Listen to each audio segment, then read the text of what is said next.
Hello guys, welcome back to my channel. दोस्तों, आज हम इस वीडियो के अंदर बात करने वाले हैं, जैसा कि आप सभी को पता है कि 31 मार्च नज़दीक है और 31 मार्च जब नज़दीक होती है तो हमारे दिल की धड़कन तेज हो जाती है, क्योंकि हमें टैक्स पे करना पड़ता है। तो दोस्तों, आपको म्यूचुअल फंड्स पे टैक्स पे करना पड़ता है, जो कि टैक्स हम जीरो कैसे पे करें, इसका सॉल्यूशन आपको इस वीडियो के अंदर मिलेगा। यानी कि हम टैक्स की बचत कैसे कर सकते हैं या फिर नील कैसे कर सकते हैं अपने टैक्स को, इस वीडियो के अंदर आपको जानकारी दी जाएगी। यानी कि वीडियो काफी इन्फॉर्मेटिव और इंटरेस्टिंग होने वाला है। वीडियो को पूरा आखिरी तक देखिएगा और जल्दी से इस वीडियो को लाइक, शेयर और चैनल पर नए तो चैनल को सब्सक्राइब जरूर कीजिएगा। दोस्तों, जैसा कि फाइनेंशियल ईयर का एंड चल रहा है और ऐसे टाइम पे हमें सीए साहब की ज़्यादा जरूरत पड़ जाती है। हम सीए के पास जाते हैं, अपने टैक्सेस को बचाते हैं। तो आज आपको हम सीए वाला काम, इनकम टैक्स फाइल वाला सीए साहब कर देंगे, लेकिन यहाँ पे म्यूचुअल फंड से आपको कैसे टैक्स जीरो करना है ये आपको हम बता देते हैं इस वीडियो के अंदर। तो देखिए, सबसे पहले हम ये समझते हैं कि जब हम म्यूचुअल फंड पर टैक्स देते हैं तो टैक्स दो प्रकार का होता है, शॉर्ट टर्म कैपिटल गेन और लॉन्ग टर्म कैपिटल गेन। ठीक है, शॉर्ट टर्म कैपिटल गेन होता है, लॉन्ग टर्म कैपिटल गेन होता है। ये दो प्रकार के टैक्स होते हैं, जो कि जुलाई 2024 से टैक्स चेंजेस हो गए थे, यानी कि इनके अंदर। तो यहाँ पे आपका शॉर्ट टर्म कैपिटल गेन में आपका फ्लैट 20% का टैक्स लगता है। ठीक है ना, शॉर्ट टर्म कैपिटल गेन में। लॉन्ग टर्म कैपिटल गेन के अंदर आपका 12.5% लगता है, लेकिन 1.25 लाख रुपीस का आपको एग्जाम्पशन मिल जाता है। ठीक है जी। और लॉन्ग टर्म कैपिटल गेन क्या होता है, अगर आप मोर देन 12 मंथ से ज्यादा आप होल्डिंग रखते हैं, यानी कि 12 मंथ 12 महीने से ज्यादा आप होल्डिंग रखते हैं, तो आपका लॉन्ग टर्म कैपिटल गेन होता है। और लेस देन 12 महीने से आप पहले म्यूचुअल फंड से निकल जाते हैं, तो वो आपका शॉर्ट टर्म कैपिटल गेन होता है। ठीक है जी। तो ये सिंपल सा फंडा हो गया। अब हम इसको बात कर लेते हैं कि हमें शॉर्ट टर्म कैपिटल गेन की पहले बात करेंगे। तो शॉर्ट टर्म कैपिटल गेन में मुझे टैक्स कितना देना पड़ेगा, पहले ये बात कर लेते हैं। ठीक है, कितना टैक्स बनता है। मान लीजिए आपने 2 लाख रुपए इन्वेस्ट किए थे। कितने इन्वेस्ट किए थे आपने? 2 लाख रुपीस, और आज उसकी वैल्यू है मान लीजिए 4 लाख रुपए। हालांकि पिछले इस फाइनेंशियल ईयर के अंदर म्यूचुअल फंड्स ने जो रिटर्न प्रॉपर दिए नहीं है, इतना रिटर्न बना नहीं है, पर आप एग्जांपल के तौर पर समझने का प्रयास कीजिए, क्योंकि आने वाले समय में आपको जो प्रॉफिट मिलेगा तो वो टैक्स कैसे बचाना है ये भी समझेंगे हम। ठीक है ना, ये भी समझना चाहिए हमें। तो देखिए, 2 लाख रुपए आपने इन्वेस्ट किए थे, आज उसका वैल्यू कितनी है? 4 लाख रुपए की। तो प्रॉफिट अगर देखते हैं तो हमें क्या करना पड़ेगा, एक साल पहले अगर इसको बेच रहे हैं, एक साल के अंदर आपने मान लीजिए बाई किया था इसको, अगर एक साल पहले बेच रहे हैं तो शॉर्ट टर्म कैपिटल गेन लगेगा। तो आगे आप सेलिंग प्राइस 4 लाख रुपए माइनस 2 लाख खरीदा था आपने, यानी कि डिफरेंस, जो डिफरेंस आता है वो क्या हो गया? 2 लाख रुपए का आपका प्रॉफिट हो गया। यानी कि 2 लाख रुपए का आपका प्रॉफिट हो गया। तो 2 लाख रुपए पे आपको शॉर्ट टर्म कैपिटल गेन देना पड़ेगा। कितना देना पड़ेगा? 20%। 20% देना पड़ेगा, यानी कि आपको 40,000 रुपए का टैक्स पे करना पड़ेगा।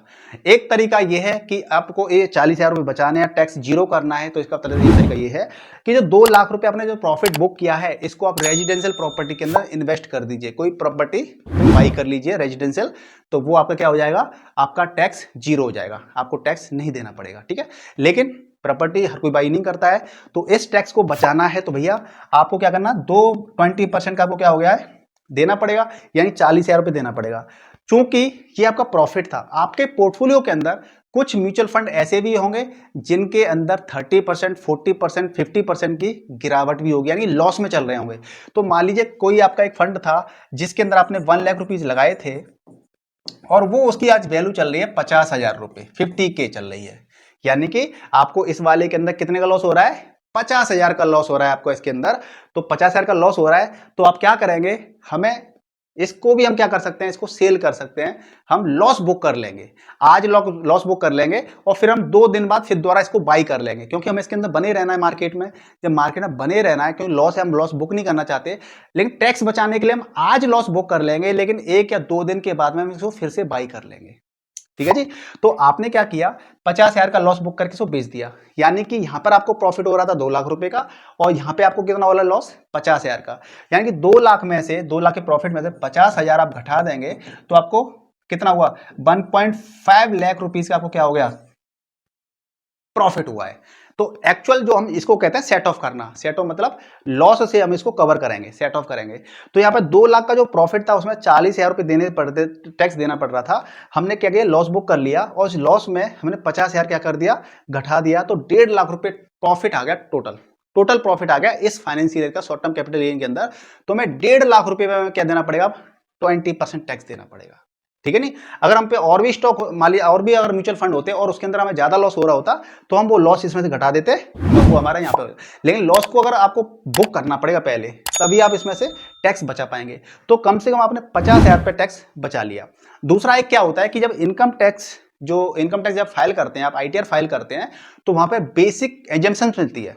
बेसिक एजेंशन में क्या बोलता है कि 2024-2025 के अगर बात करेंगे तो यहाँ पे 3 लाख रुपए तक की एग्जेंशन मिलती है, छूट मिलती है, ठीक है जी। और 2025 से 2026 की बात करेंगे तो 4 लाख की मिलती है। तो मान लीजिए अगर आपका यहाँ पे आपको 40 टैक्स देना पड़ रहा था और 1.5 लाख पे आप 20% निकाल लेंगे इस वाले केस में, तो जो भी टैक्स निकल के आएगा आपका वो भी नील हो सकता है, क्योंकि आपको बेसिक एजम्पशन आपको 3 लाख की छूट है। तो आप आईटीआर फाइल करेंगे तो वहां पे वो एडजस्ट हो जाएगा। इसके लिए आपको आईटीआर फाइल करना पड़ेगा, सीए साहब के पास जाना पड़ेगा, ठीक है। तो हम ये वाला जो टैक्स है 1.5 लाख पे जो 20% आएगा इसको भी हम बचा सकते हैं, ठीक है जी, इस बेसिक एजम्पशन के जरिए। तो ये आपने देखा। अब ये था हमारा शॉर्ट टर्म कैपिटल गेन। अब हम बात कर लेते हैं लॉन्ग टर्म कैपिटल गेन।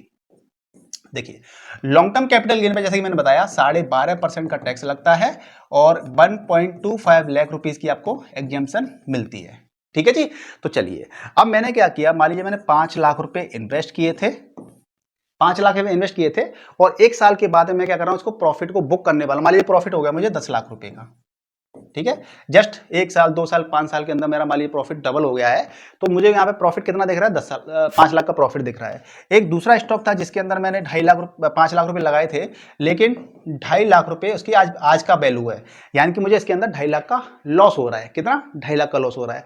अब इसको मैं देखता हूं तो मान लीजिए मैं इसको आज सेल कर रहा हूं, तो मुझे प्रॉफिट कितना का है, 5 लाख का प्रॉफिट है, सीधा सीधा 5 लाख का प्रॉफिट है। क्योंकि मुझे टैक्स देना है तो 1.25 लाख रुपए मुझे क्या मिली है, एग्जम्पशन मिली है, छूट मिली है। तो माइनस 1.25, तो इसमें से आप घटाएंगे तो 1.75 के हो जाएगा, यानी कि इतना हो जाएगा लाख, 3,75,000, 4 लाख 5 लाख, ठीक है। तो 3,75,000, 5 लाख में से मैंने 1.25 लाख घटा दिए छूट वाले, तो मेरे को क्या हुआ, 3.25 लाख, 3.25 लाख रुपए पर मुझे टैक्स देना पड़ेगा। कितना? 12.5% का टैक्स देना पड़ेगा। क्योंकि हमारे पोर्टफोलियो के अंदर एक और म्यूचुअल फंड है जिसके अंदर हमें 2.5 लाख का लॉस हो रहा है। देखिए ये रहा, क्योंकि हमारा लॉस हो रहा है तो हम क्या सोचते हैं, अरे यार इसको हमें बेचना नहीं है, क्योंकि लॉस हो रहा है ना, इसलिए बेचना नहीं है। लेकिन हमें टैक्स को बचाने के लिए हमें इसको बेचना पड़ेगा। आज बेच दीजिए, फिर भले ही दूसरे दिन, अगले दिन या दूसरे दिन या तीसरे दिन आप इसको दोबारा बाई कर लीजिएगा, क्योंकि जब हम बेचते हैं या बाई करते हैं तो एनएवी के हिसाब से हम चीजों को बाई कर सकते हैं। तो 1-2 दिन के अंदर इसकी एनएवी, जो म्यूचुअल फंड ये वाला है, इसकी एनएवी में कोई ज्यादा इतना बड़ा डिफरेंस नहीं आएगा तो 2-3 रुपए का, 4-5 रुपए का आ जाएगा। तो आपका बिलिंग टैक्स भी तो बच रहा है। तो आज आप क्या करेंगे, सेट ऑफ करने के लिए, इसको हम सेट ऑफ करना कहते हैं इनकम टैक्स में, कि हमें यहाँ पे 5 लाख का फायदा हो रहा था, 5 लाख में से हमने ये घटाया तो 3.25 लाख रुपए में टैक्स देना पड़ेगा 12.5%। लेकिन सेट ऑफ करेंगे हम, क्योंकि हमारे पास एक और दूसरा म्यूचुअल फंड है जिसके अंदर हमें 2.5 लाख का नुकसान हो रहा है, ठीक है जी। तो अब देख लेते हैं। तो मैंने इसको क्या किया, इसको भी सेल कर दिया, लॉस बुक कर लिया। तो 5 लाख का फायदा हो रहा था मुझे, 5 लाख का फायदा हो रहा था। अब 2.5 लाख का यहाँ पे क्या हो रहा है, मेरे को लॉस हो रहा है, ये 2.5 लाख का लॉस हो रहा है। तो ओवरऑल कितना, 2.5 लाख का मुझे क्या हो गया, प्रॉफिट हो रहा है। ये मेरा प्रॉफिट है 2.5 लाख का ओवरऑल। अब ओवरऑल मेरे को 2.5 लाख का प्रॉफिट हो रहा है, छूट मेरे को कितनी मिल रही है, 1.25, यानी कि 2.5 में से आप, इतने लाख में से आप 1.25 लाख आप घटा दीजिए तो कितना आ गया, 1.25 लाख, इतना आ गया। यानी कि आप देखेंगे कि मेरा टैक्स अब मुझे कितना देना पड़ेगा, 1,25,000 पे मुझे 12.5% का टैक्स देना पड़ेगा, सॉरी 12.5% का टैक्स मुझे देना पड़ेगा। 1,25,000 पे 12.5% का टैक्स देना पड़ेगा। अब ये जानकारी आपको, अगर अब आपको जानकारी हो गई है, तभी आपको अब 1,25,000 पे टैक्स देना पड़ेगा 12.5%।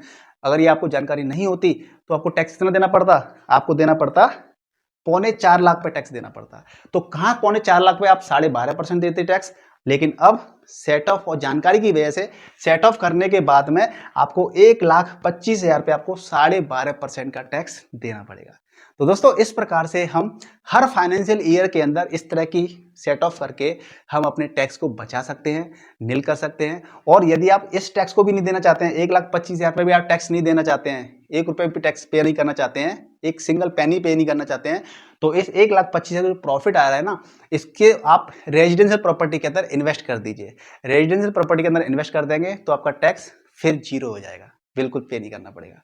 तो दोस्तों इस तरह की इन्फॉर्मेशन आप और भी चाहते हैं, जानकारी और चाहते हैं, या फिर आपको इसके अंदर कुछ कन्फ्यूजन रह गया है, तो आप मुझे कमेंट करके पूछ सकते हैं। मैं इस पे अलग से एक और प्यारा सा वीडियो बना दूंगा, या फिर आपका कमेंट में आंसर दे दूंगा, तो आपके क्वेरीज भी क्लियर हो जाएंगी। तो मुझे उम्मीद है कि ये इन्फॉर्मेशन जो आप टैक्स बचाने की इन्फॉर्मेशन आप खुद तक मत रखिए सीमित, आप अपने फ्रेंड्स रिलेटिव के साथ शेयर कर दीजिए, जिससे कि इस फाइनेंशियल ईयर में जो कि 31 मार्च आ रही है, आप इसका फायदा ले सकें और दूसरों को भी फायदा दिला सकें। तो शेयर कर दीजिए और वीडियो को लाइक जरूर कीजिएगा। कोई भी डाउट है कमेंट कीजिए, और चैनल पे नए हैं, चैनल को सब्सक्राइब नहीं किया अभी तक, तो चैनल को सब्सक्राइब कर लीजिए, हमसे जुड़ जाइए, जिससे कि आप तक इन्फॉर्मेशन ये समय समय पे आपको इन्फॉर्मेशन, राइट इन्फॉर्मेशन पहुंचे, जिससे कि आपको कुछ ना कुछ बेनिफिट होता रहे। तो मिलते हैं नेक्स्ट वीडियो में, तब तक स्वस्थ रहिए, मस्त रहिए, इन्वेस्टिंग करते रहिए। जय हिंद, जय भारत।